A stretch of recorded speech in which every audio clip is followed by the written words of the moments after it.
Good morning, everybody. This is Mike Berger again with NC Planning, bringing another Daily Counsel video today.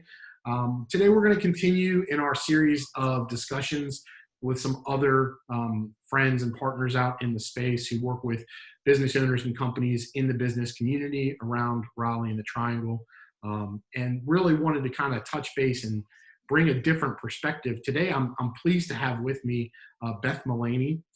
Beth is the Director of Business Development and a partner with Rankin, McKenzie, and she regularly works with companies and business owners to find a good fit with a fractional CFO and or fractional comptroller for the company or business.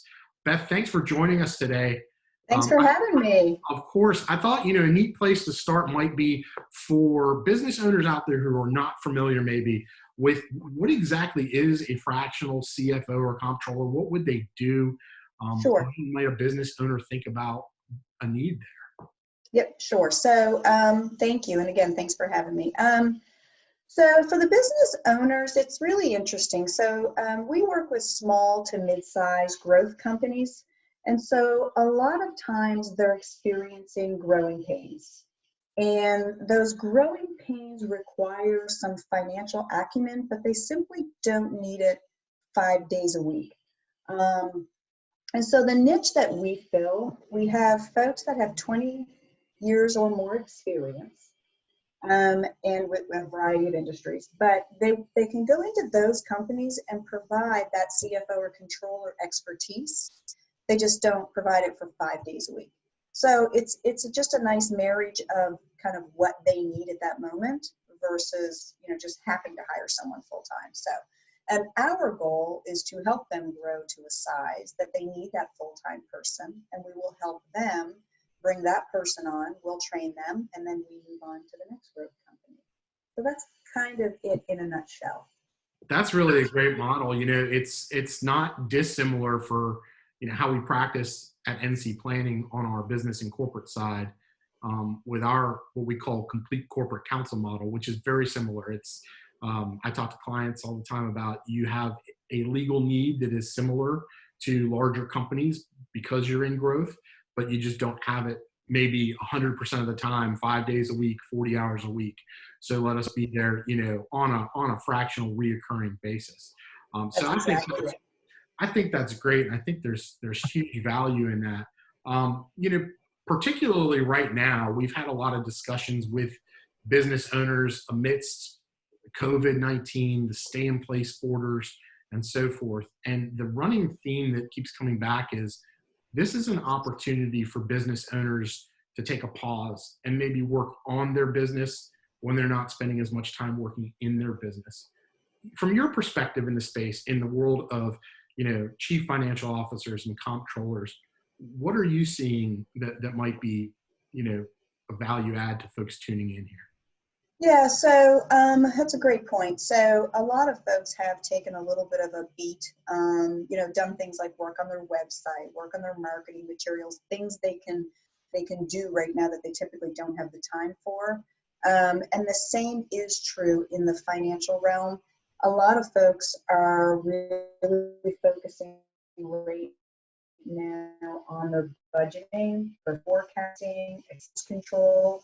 The PPP was a super busy time for my folks. So I have 25 partners and they all have multiple clients. And so it was pretty phenomenal, the amount of assistance that they offered in getting the PPP things through. I actually ran some numbers this morning.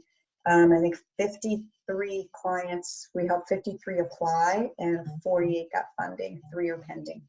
So wow, that's a great number. Yeah, 2 were a no, but it was because of just different things within how the structure of the organization. There wasn't, any error on the application. It was, just the nature of the actual business itself. But and so that kept them pretty busy. Which of course, post PPP now, it's when those funds are awarded. Of course, now it's going to be. But again, that comes back into the budgeting, the modeling, the forecasting, and planning. The modeling comes in just, well, if we reopen in, if we have everything running in 3 weeks versus 6 months versus so, and some of my folks, depending on the line of business, they took a step back to help the company with hours. but the hours that they are spending were, again, expense control. Let's do the modeling.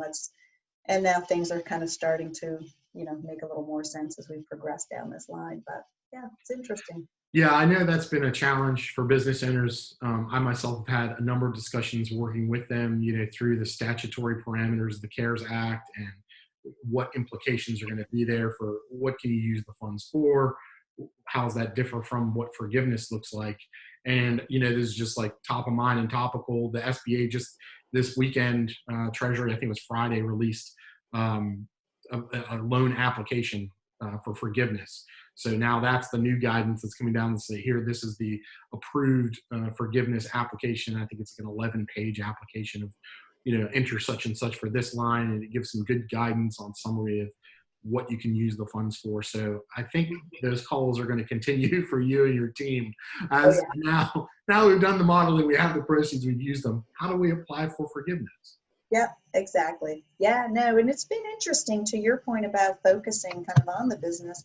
I've had several business development calls where folks are really now interested in, okay, let's start to get some of these things tightened up. You know what? I think I do need to start doing some forecasting and cash flow management and, things of that nature. So it's been very interesting, actually. Yeah, how many CEOs are truly really trying to focus on the internal parts and pieces of the business when they kind of were able to take a breath. Yeah, and I think that's certainly, one positive takeaway is that, I think we've all been pressure tested now, as to what it's like to manage a crisis and a business interruption, which is essentially what COVID has been, although it may be the mother of all business interruptions. But in that vein of, positivity, Beth, it's something I've been trying to get out there in the space to folks that are tuning in. Is there anything that comes to your mind as to what's a positive that we can take away from maybe a silver lining that business owners are experiencing as we kind of come out of this and restart in phases? So, it's really interesting. I think that it's kind of a double-edged sword, this positive that I've noticed. A lot of companies were, I don't know what the right word is, I'll say paranoid, reluctant, whatever the case may be, for virtual working, for a variety of reasons, right? A lot thought it wasn't going to be as productive. We have to be more collaborative, and whatever the case may be. So what's really interesting is I've heard so many of my folks that I've been talking to, and the companies are like, wow, actually my folks are really productive, and this has actually gone a lot more smoothly than I thought it would, and da-da-da.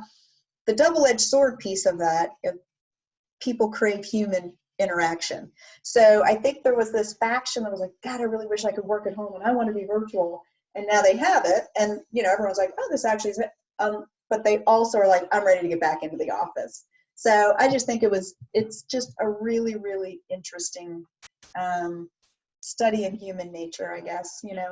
We crave that human connection. So I think letting people work virtually is not going to be as big a deal anymore, because at the end of the day, they're going to want the human connection. Yeah, I agree with you. I think it's set us up for success in work from home, at least as maybe a larger piece of our businesses. But yeah, there is that camaraderie, right? The culture, the team gathering together, whether it's for a huddle or a full day of work, that I hope and I think will still be a part of business as we move forward. Beth, in follow-up, and again, thank you so much for being with us today. A lot of folks, they have comments or questions after the fact. If you don't mind, I'll go ahead and do a screen share with your contact information just to show folks where they can reach you. Yep. So as I plod through technology here, I'm going to go ahead and share the screen. So this is just my web browser, but at rankinmckenzie.com. Here's Beth Mullaney. Great picture, by the way. Thank you. And if they click on that picture, they'll click right to my email. So perfect. And all the information right there, contact info as well. Yep, you got it. Now it's out there. Folks can find that.